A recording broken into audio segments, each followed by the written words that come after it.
Teks ini biasanya dihotbahkan di dalam kedukaan ya, karena ini tentang pengharapan yang kekal bagi orang percaya setelah kehidupan ini. Ya, jadi ini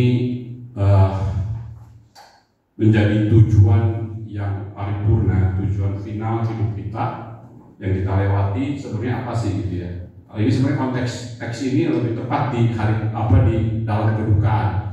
Tapi ini nggak harus seperti itu juga maknanya, bahwa ketika kita menjalani hari-hari ini kita jelas arahnya kemana, jelas setelah ini kita apa yang kita hadapi, gitu. Apa yang kita bawa, apa yang kita akan alami, saudara. Kita akan baca dari 1 Tesalonika 4 ayat 13 sampai dengan 15.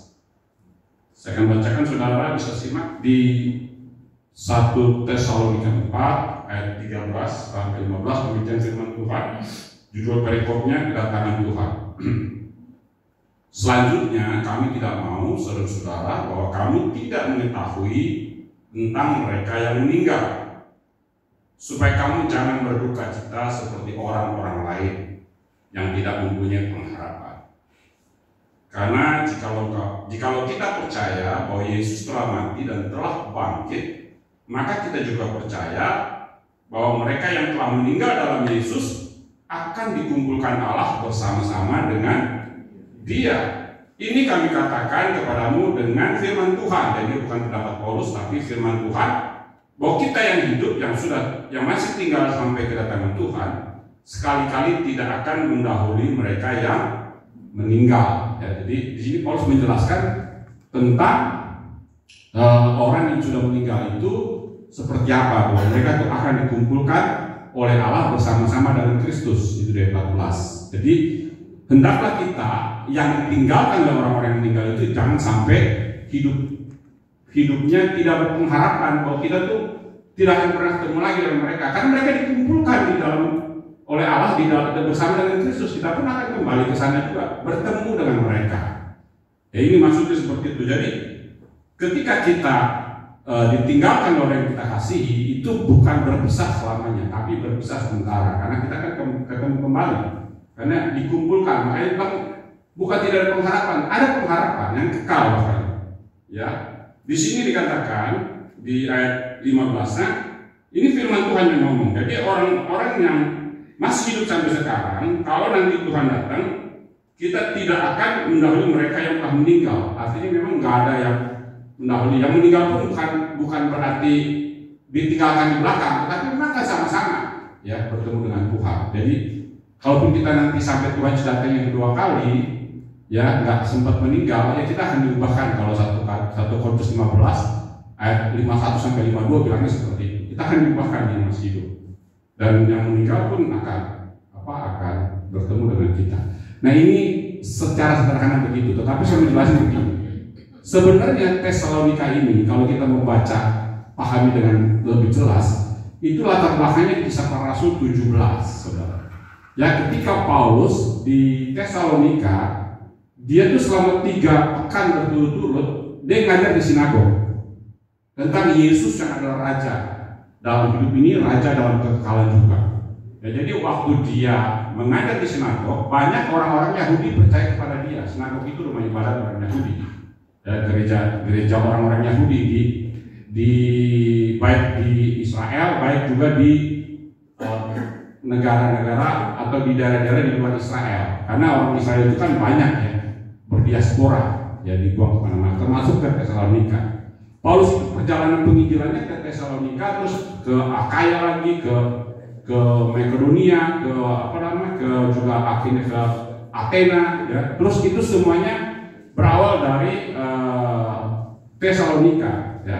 Jadi jemaat Tesalonika ketika diajar oleh Paulus, dia menjadi satu jemaat, baik dari orang-orang Yahudi yang percaya kepada Kristus, juga dari orang-orang Yunani. Bahkan di Kisah Rasul 17 disebut orang perempuan terkemuka, ya. Terkemuka itu bisa jadi kedudukan sosial, bisa jadi memang orang pejabat-pejabat, bisa jadi orang-orang kaya.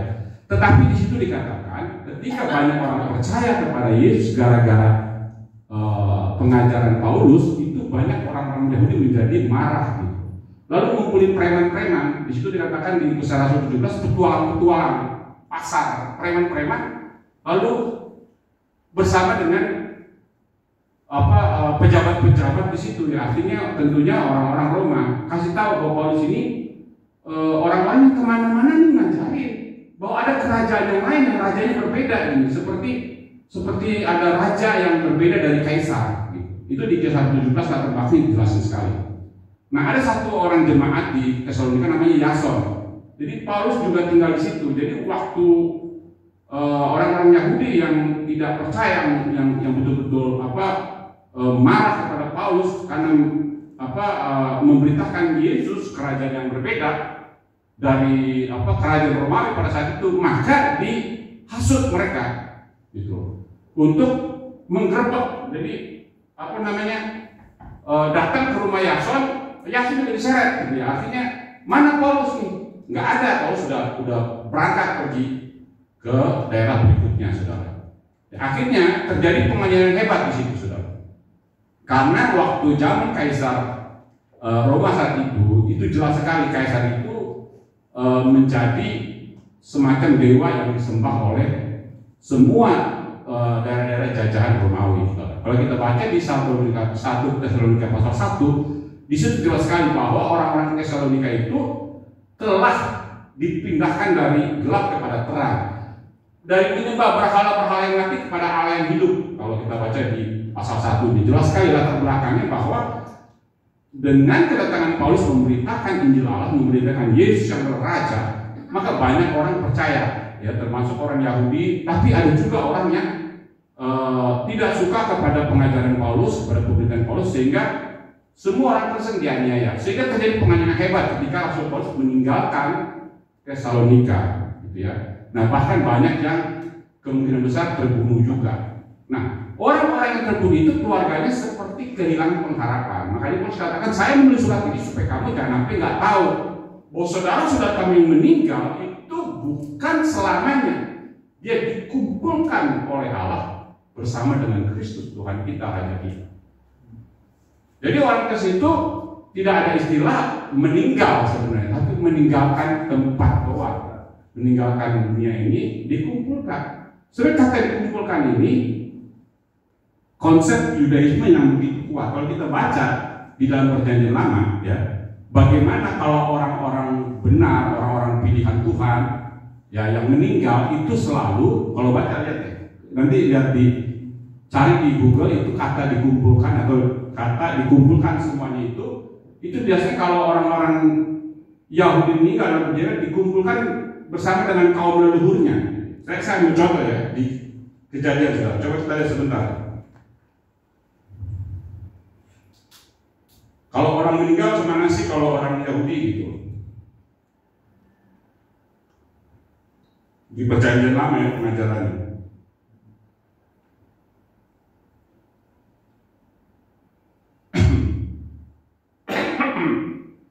Misalnya kita ambil Kejadian 25 ayat 8, saudara. Ya, Kejadian 25 ayat 8, ketika Abraham meninggal ya. Abraham ayat 7 mulai lihat. Abraham mencapai umur 175 tahun, lalu ia meninggal, dia mati. Pada waktu ia telah putih rambutnya, tua dan sunduk umur, maka ia dikumpulkan kepada siapa? Kepada kaum leluhurnya. Lalu kita lihat lagi di Kejadian 35 ayat 9. Waktu Ishak meninggal, adapun umur Ishak 180 tahun, lalu meninggal Ishak, ia mati dan dikumpulkan kepada kaum leluhurnya. Ya, Kejadian 49, Yakub, ya, waktu dia meninggal, dia berpesan, apabila aku nanti dikumpulkan kepada kaum leluhurku, kuburkanlah aku di sisi nenek moyangku dalam gua yang di ladang Efron orang Het. Ya, di Kejadian 49 ayat 33 lebih jelas lagi. Ya, setelah selesai berpesan kepada anak-anaknya, ditariknya lah kakinya ke atas tempat berbaring dan meninggallah ia, maka ia dikumpulkan kepada kaum leluhurnya. Jadi kata yang dikumpulkan kepada kaum leluhurnya bukan hanya secara fisik, tetapi memang dikumpulkan oleh kaum leluhurnya. Ini sebenarnya mirip-mirip dengan konsep orang Tionghoa ya, orang di dalam agama asli orang Tionghoa itu orang yang meninggal itu dia tidak berpisah dengan kita, tetapi orang yang hidup keturunannya masih bisa berkomunikasi. Makanya kalau orang meninggal di orang Tionghoa, dia bisa ngomong sama orang tuanya, sama kakek neneknya, kakek nenek saya datang nih. Dia ngomong, gimana kabarnya? Dia bawa makanan segala macam. Itu memang betul mistik, saudara. Tetapi di dalam pemahaman budaya mereka, leluhur itu masih ada gitu, tidak putus sama sekali. Dia dikumpulkan bersama-sama. Makanya setiap orang Tionghoa meninggal, saya berapa kali nonton film seperti itu, baik film Korea, film pokoknya yang budaya orang lebih mirip. Itu ketika mereka meninggal, mereka kembali dikumpulkan sama leluhur mereka. Ya, jadi bukan hanya secara fisik dikuburkan. Makanya di dalam perjanjian lama juga kalau doa juga seperti itu kan. Lihat, perhatikan ya. Allah Abraham, Ishak dan Yakub. Itu selalu konsep Allah Israel itu terikat secara keluarga. Maka Allah keluarga sebenarnya. Allah Abraham, Ishak dan Yakub. Allah bangsa Israel. Allah yang mengikatkan dirinya atau diikat selalu oleh keturunan Abraham itu sebagai Allah personal, Allahku, Allah nenek moyangku, Allah kakek nenekku. Nah, kalau di 1 Tesalonika 4 ayat 15 tadi jelas sekali bahwa orang-orang yang meninggal itu kami jangan kehilangan pengharapan. Orang yang meninggal itu nggak pergi kemana-mana, tapi dikumpulkan oleh Allah bersama dengan Yesus. Yesus itu secara roh adalah kaum leluhur kita. Kan saya pernah jelasin soal genetika kan? Ingat nggak? Kita ini keturunan secara DNA itu keturunan Kristus. Karena waktu Ismail segala macam itu ada DNA rohnya di dalam diri dia. Jadi nggak mungkin saya nggak ketemu sama istri saya melahirkan anak saya. Itu keturunan dia tuh. Bagaimana saudara kalau Allah tidak memelihara orang-orang pilihannya? Dia memang sengaja mengikatkan dirinya dengan keturunan Abraham. Itu makanya disebut Abraham itu keluarga pilihan, bangsa pilihan. Bangsa pilihan yang besar itu dimulai dari satu orang. Satu orang itu melahirkan bangsa pilihan yang besar. Bangsa pilihan yang besar menjadi bangsa yang universal, itu orang-orang percaya. Itu menjadi satu benang merah yang terus menerus. Tuhan Allah itu mengikatkan diri dengan garis merah ini, benang merah ini. Jadi dia nggak mau disebut Allah yang di luar benang merah ini. Itu makanya disebut kita ini keturunan Allah. Kita ini punya leluhur yang namanya Tuhan Yesus Kristus secara roh. Ketika kita mati, kita dikumpulkan bersama-sama dengan Dia. Gitu. Kita memang nggak mungkin lagi ngomong berdoa dengan orang-orang yang sudah meninggal, tapi percayalah bahwa orang yang kamu kasih ketika meninggal di dalam Kristus tidak kemana-mana. Kamu akan ketemu lagi dengan yang dikumpulkan. Kita nggak mungkin bilang dikumpulkan dengan kaum leluhur, tidak. Tetapi Tuhan Yesus sendiri yang ngomong yang ngomong Paulus. Itu ajaran Paulus, Pak. Belum tentu ajaran Tuhan Yesus. Sekarang saya kasih tahu, ya. Tuhan Yesus pernah nggak ngajar seperti ini? Pernah. Ingat di Lukas pasal 23 ayat 43 tentang apa? Waktu orang Yesus disalib di Golgota, di sebelah kanannya, di sebelah kiri, saya kata sebelah kanan. Waktu nanti ya anak Daud, raja yang hidup, jikalau kamu balik lagi ingat saya. Gitu. Tuhan bilang, sesungguhnya hari ini saya bilang ke kamu, Lukas 23 ayat 43, coba bukan. Sesungguhnya hari ini, sekarang ini, begitu kamu meninggal, kamu akan lihat aku di mana katanya? Aku coba buka, Lukas 23 ayat 43. Dapat saudara? Lukas 23 ayat 43. Nih, waktu di ayat 42-nya dia bilang begini nih, penjahat yang di sebelah Yesus itu, Yesus ingat aku apabila engkau datang sebagai raja. Ini yang Paulus beritakan di raja.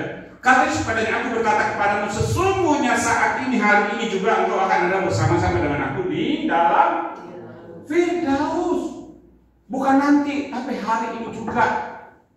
Jadi begitu dia meninggal, dia dikumpulkan bersama dengan Yesus di Firdaus. Tuh, Yesus kan masih di dunia, iya. Tapi kan dia hadir. Waktu orang penjahat meninggal, Yesus bangkit, tapi dia dikumpulkan bersama-sama dengan dia. Nah, di Firdaus ini berkaitan dengan tadi. Makanya kata dikumpulkan dalam bahasa Yunani itu menggunakan kata ago. Ago itu sebenarnya secara semantik, ya, secara semantik itu artinya bentuk kata. Itu maknanya terlalu luas, ya. Dalam setiap bentuk kata itu maknanya banyak sekali. Makanya kata ago itu bisa diperhadapkan, dibawa, dipindahkan, digeser. Pokoknya kata ago itu berpindah. Maka kata dikumpulkan ini menggunakan kata ago. Kalau kita baca, bawalah keledai itu ke sana, itu kata bawalah itu ago. Ago itu artinya bisa sekarang, bisa nanti. Itu maknanya sangat luas secara semantik dalam bahasa Yunani. Kata ago dikumpulkan itu. Jadi kata dikumpulkan waktu orang meninggal bisa jadi saat ini juga. Lalu Tuhan bilang, sesungguhnya hari ini kau bersama dengan aku di Firdaus. Di mana Firdaus itu, saudara? Nah, ada pendeta yang ada di Firdaus itu katanya di bumi nanti. Jadi bumi itu diubahkan jadi langit baru, bumi baru. Jadi orang percaya yang sudah disempurnakan nanti setelah habis langit baru, bumi baru. Nah, Firdaus itu di langit baru, bumi baru katanya. Karena nanti surga ada tiga tingkat, kan? Tingkat yang pertama tempat manusia yang sudah diselamatkan percaya Yesus tinggal di situ. Tapi hidupnya tidak seperti Yesus, tidak sempurna seperti Yesus, tetapi karena dia baik, dia Kristen, bisa jadi dia di luar Kristen, tapi dia orang yang sempurna, bisa masuk ke dalam dunia akan datang. Nah, itu di Firdaus, di surga tingkat pertama katanya. Nah, tingkat kedua itu tempat kita. Tempat ketiga itu di mana? Tingkat ketiga itu tempat Allah Bapa, Allah Yahweh. Yesus ada di mana? Bisa di tingkat kedua, bisa di tingkat ketiga. Firdaus di mana? Nomor satu, Taman Firdaus. Nah, tentunya kita katakan kalau kita baca di Wahyu pasal 2 kalau tidak salah, Firdaus itu di mana? Disebut Taman Firdaus Allah. Coba kita lihat. Di kitab Wahyu itu banyak sekali menjelaskan tentang Firdaus, ya. Ada beberapa ayat. Coba Wahyu pasal 2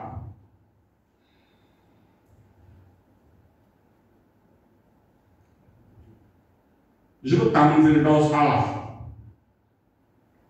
Di ayat berapa ya? Saya lupa. Ayat 7.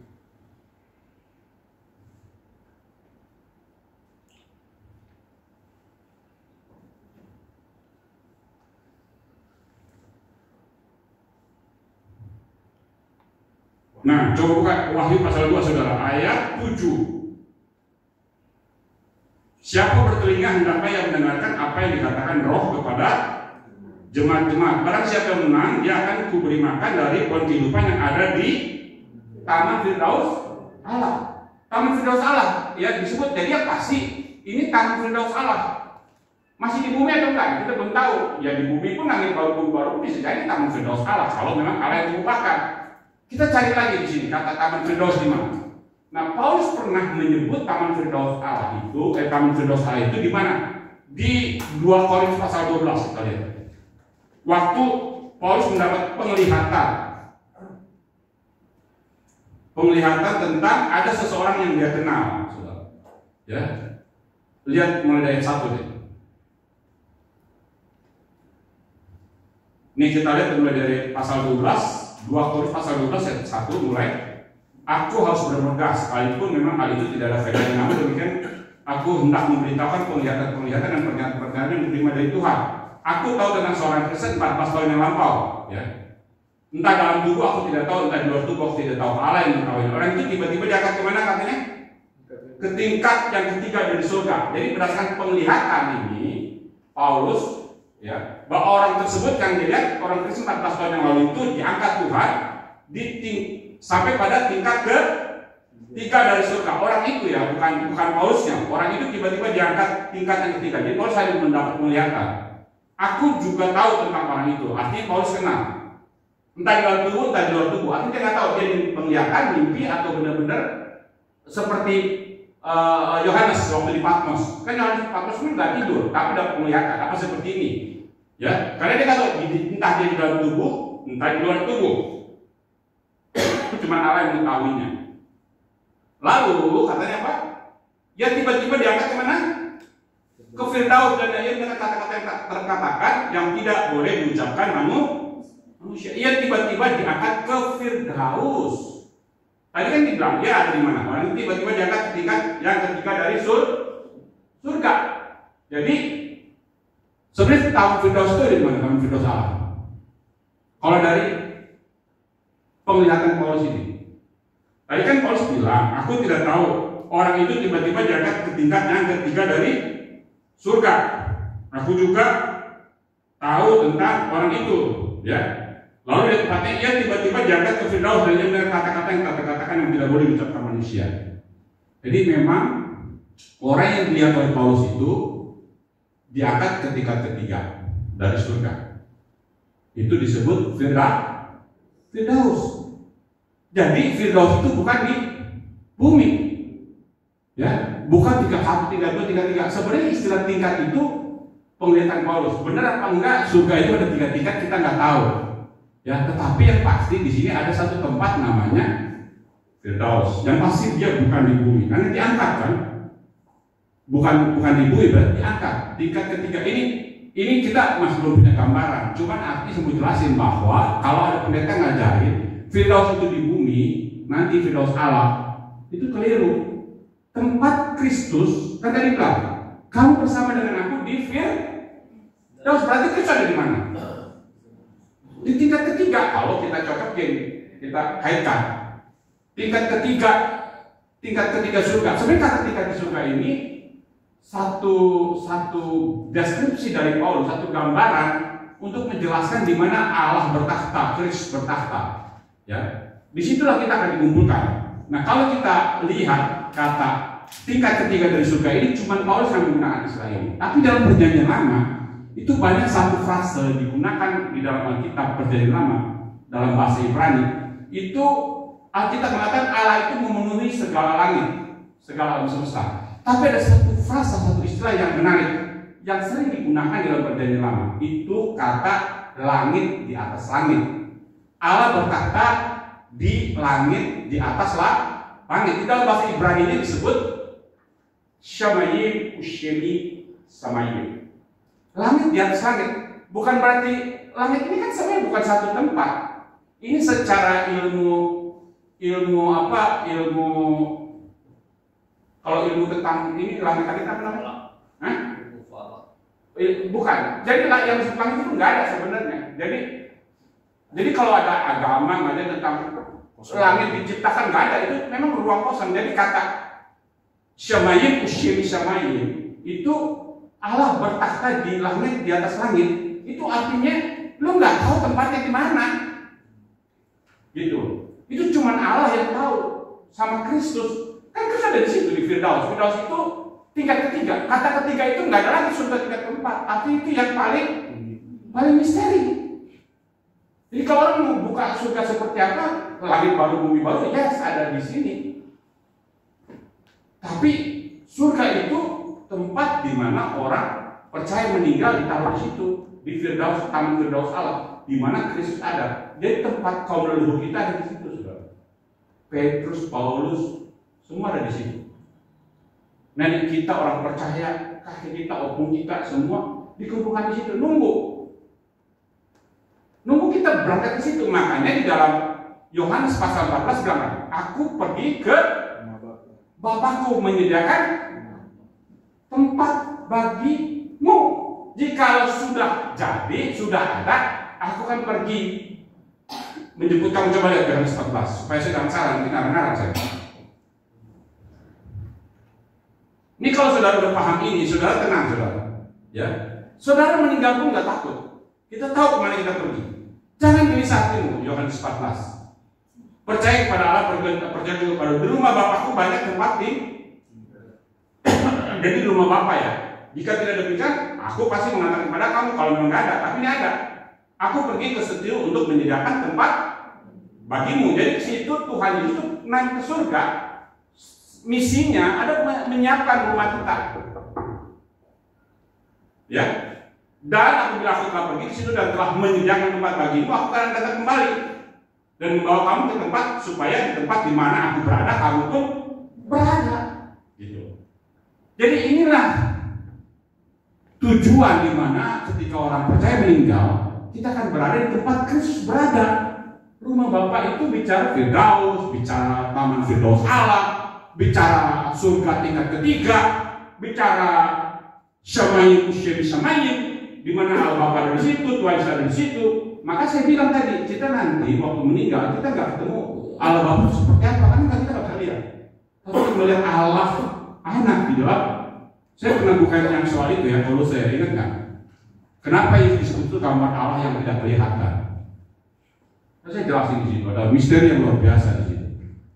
Yohanes 1:8 bilang nggak pernah seorang pun melihat Allah, nggak ada yang pernah bisa melihat Allah. Tapi kita bisa melihat Allah secara total kepada Kristus. Makanya Yesus bilang, siapa yang sudah melihat aku melihat Bapa. Itu nggak main-main kata-kata itu, saudara. Kan di Matius 11 ayat 27 waktu itu saya bukain kan, bahwa Bapak itu tidak seorang pun mengenal Bapak selain anak, tidak seorang pun mengenal anak selain Bapak. Dan orang yang anak itu berkenan ngasih tahu nih Allah seperti ini. Maka dia bilang nggak mungkin orang bisa datang kepada Bapak kalau nggak melalui aku. Melihat aku melihat Bapak. Jadi memang Allah itu tidak bisa terlihat. Sampai di surga nanti kita nggak bisa ketemu Allah. Yang kita temuin adalah ini yang namanya. Jadi Allah itu nanti ketika kita datang ketemu dengan Kristus atau Kristus sudah menyediakan tempat buat kita di Firdaus untuk rumah. Kalau rumah leluhur kita sudah ada, tapi tempatnya buat kita belum. Ya pasti saya percaya. Kakek saya yang membawakan turut mendirikan gereja GKP di kampung saya percaya juga orang percaya. Saya akan ketemu, saya nggak pernah lihat depannya. Mama saya yang setiap kali berdoa buat saya percaya akan ketemu. Tempat kaum leluhur saya ada di sana. Saya akan berangkat juga ke sana. Kita pun begitu, saudara. Ini sebenarnya saya bilang tadi mirip-mirip dengan orang Tionghoa, orang Asia yang percaya orang meninggal itu nggak hilang, nggak putus, tapi ada. Cuman itu konsepnya secara mistik yang keliru. Tetapi kalau Alkitab meletakkan pemahaman ini dengan benar, di mana Kristus penyelamat kita dari situ, itu leluhur kita dari situ yang percaya kepada Kristus. Maka penting kita mengamalkan. Makanya waktu orang di dalam Lukas pasal 16 ketika orang kaya, orang kaya meninggal dan orang Lazarus meninggal, ingat nggak? Yang orang kaya meninggal, wah sengsara banget. Tuhan, Bapak Abraham izinkan saya balik lagi ke dunia orang hidup. Ini masih ada keluarga saya banyak nih yang pun percaya Yesus. Saya balik lagi nih supaya saya kasih tahu, jangan. Terus Tuhan bilang nggak bisa. Abraham nggak bisa. Ada kita para nabi di situ. Orang nggak percaya kita para nabi, ngapain? Orang mati bangkit lagi lalu ngomong tentang surga, omong kosong. Jadi mujizat terus ada orang mati lagi ngomong tentang Yesus. Nah, itu omong kosong. Dan dari firman, karena dari pendengaran akan timbul iman percaya kepada Kristus. Jadi penginjilan yang benar dari pemberitaan firman, bukan dari ngomong mujizat. Itu Lukas pasal 16 itu. Jadi supaya orang kaya dibangkitin, kalau Lazarus kan suruh bangkit lagi deh. Gitu. Kalau Lazarus kamu kan kalau ada orang mati hidup lagi kan percaya dong tentang Injil, tentang nggak perlu. Ini bilang ada orang yang meninggal di dalam Kristus dia akan dikumpulkan bersama dengan Kristus leluhur kita. Mengerti Bapak Ibu Saudara? Ya. Taman Firdaus bukan di sini. Jadi kalau pendeta kali itu ngaco, saudara. Yang benar Taman Firdaus ada di mana Allah berada, di mana Kristus ada. Di situ kita pengen dia ada di situ juga. Kita ada di situ juga sama-sama. Nah, waktu kita bertemu dengan Dia, itu puncak sukacita kita.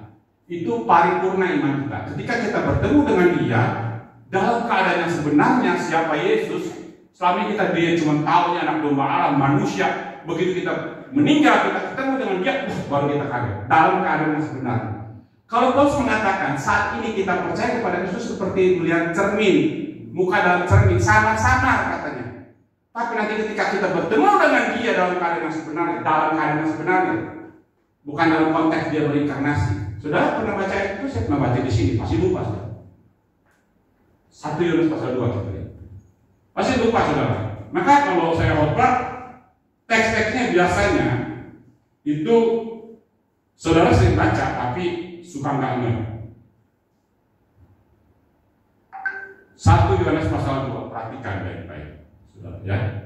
Ayat 1 dan 2.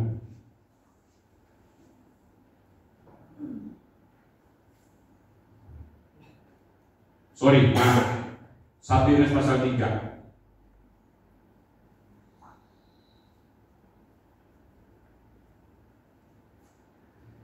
Oh, salah. Bentar ya. 1 Yohanes pasal 3 benar, ya. Ya. Yohanes pasal 3 ayat 1 sampai 2, perhatikan. Lihatlah betapa besarnya kasih karunia Allah Bapa kepada kita sehingga kita disebut anak-anak Allah, dan memang kita adalah anak-anak Allah. Karena itu dunia tidak mengenal kita, sebab dunia tidak mengenal di saudara-saudara terkasih. Sekarang kita adalah anak-anak Allah, tetapi belum nyata apakah yang kita kelak.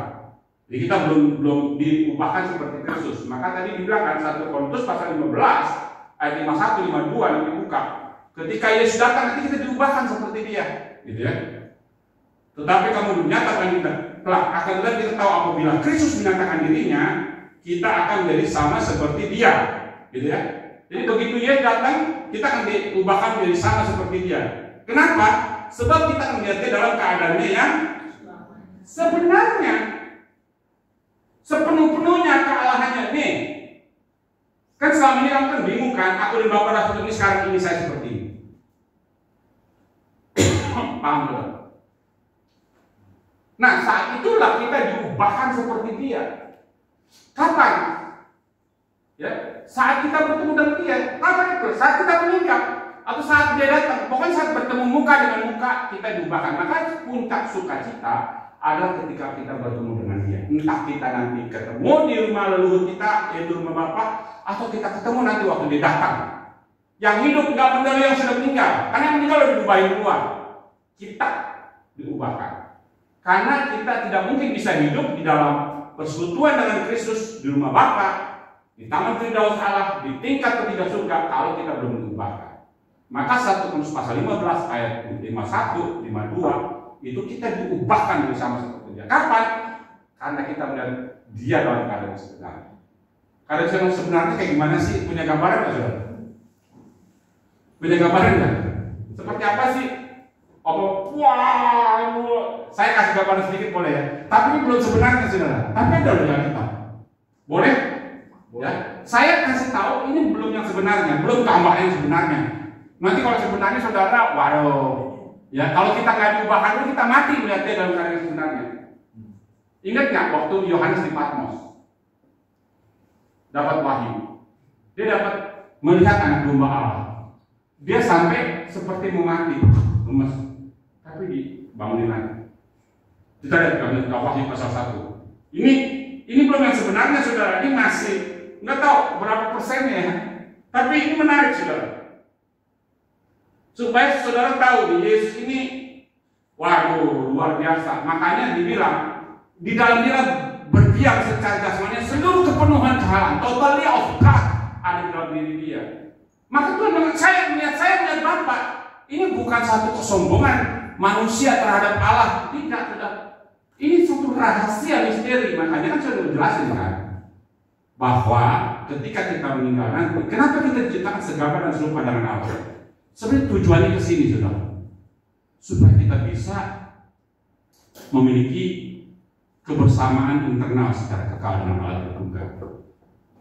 Ya, tadi saya mau cerita Wahyu pasal 1. Ini saudara, ya, penglihatan si Yohanes ini.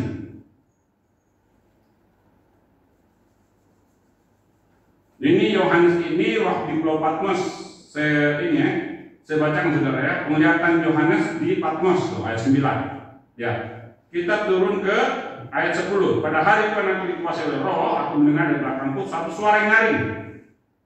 Ya, waktu dia dikuasai oleh Roh, jadi dia bukan mimpi ya. Kita mengalami satu manifestasi pengalaman di mana dia dikuasai Roh Kudus. Aku mendengar dari belakangku suatu suara nyaring. Seperti apa katanya? Seperti apa suaranya? Seperti bunyi sangkakala.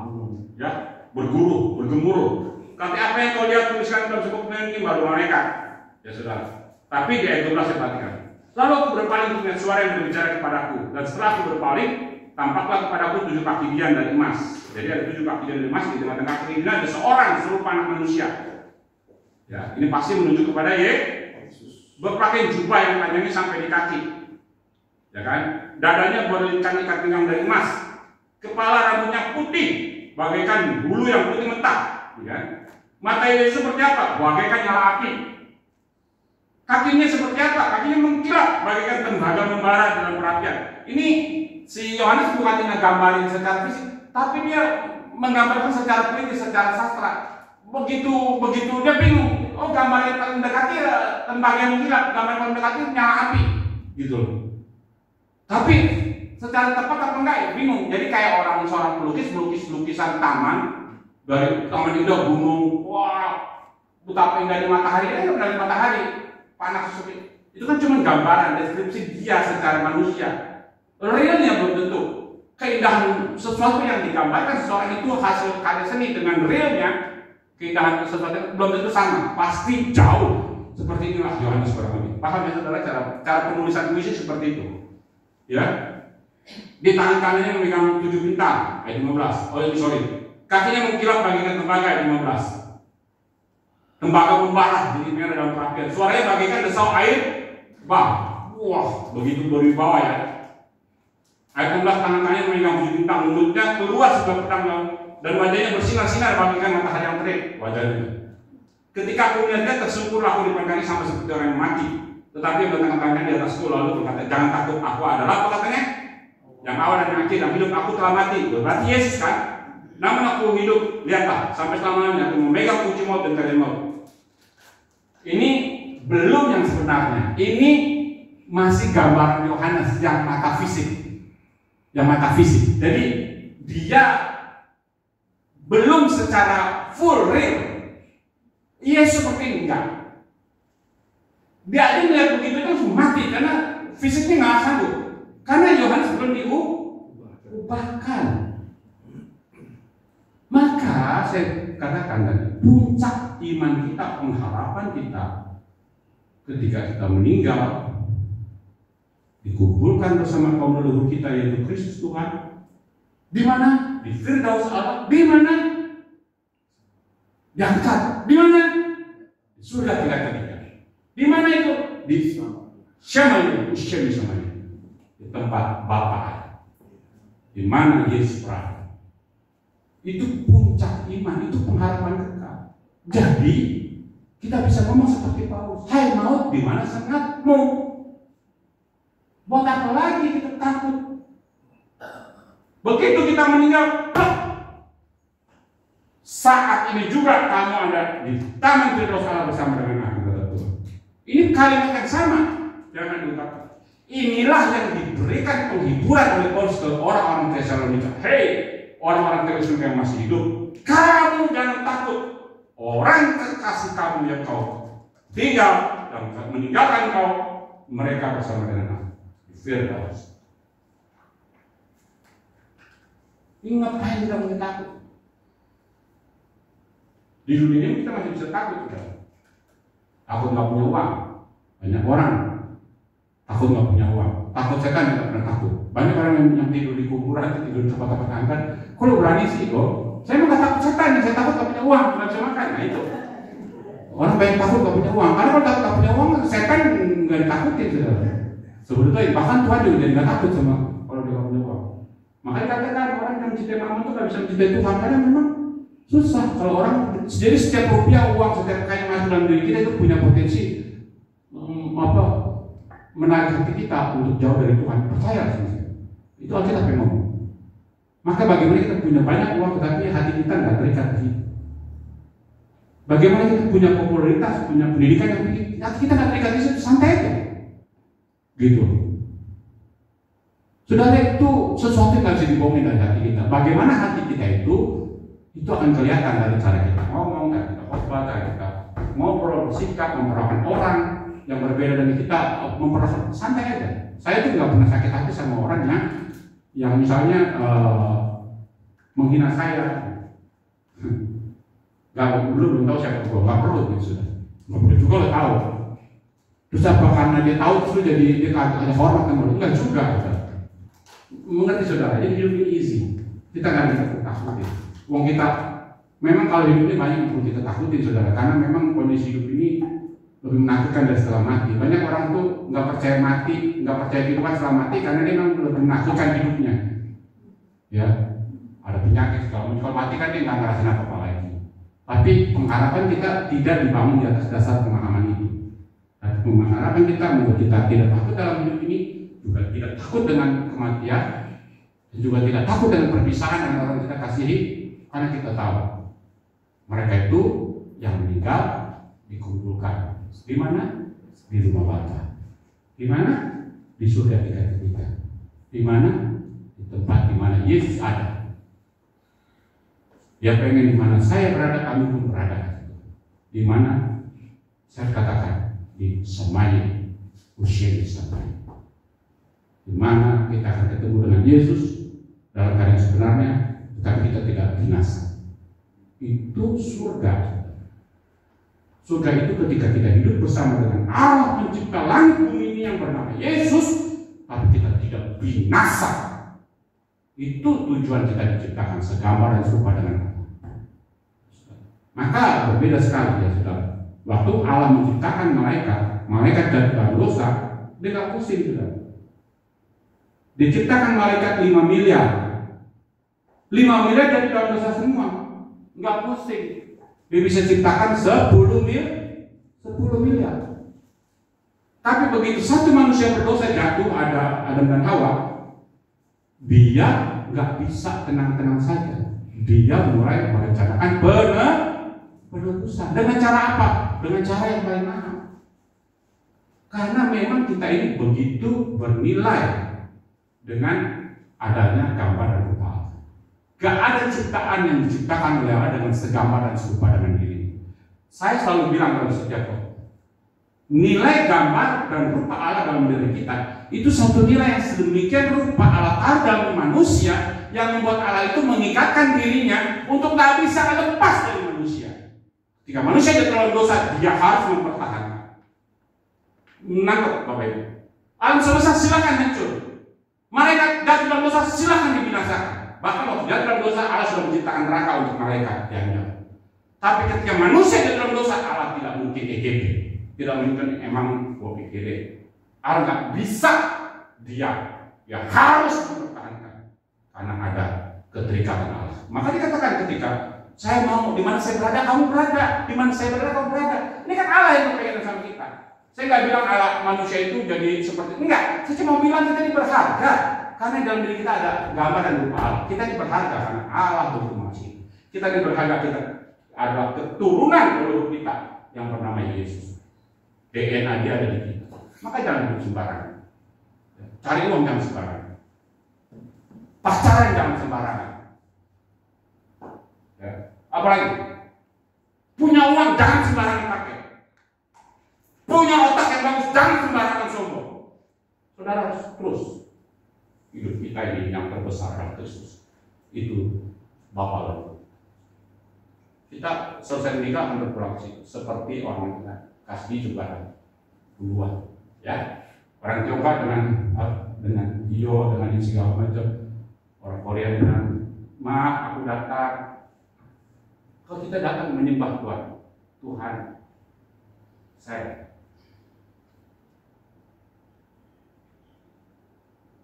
mengerti saudara? Mari kita ke bawah.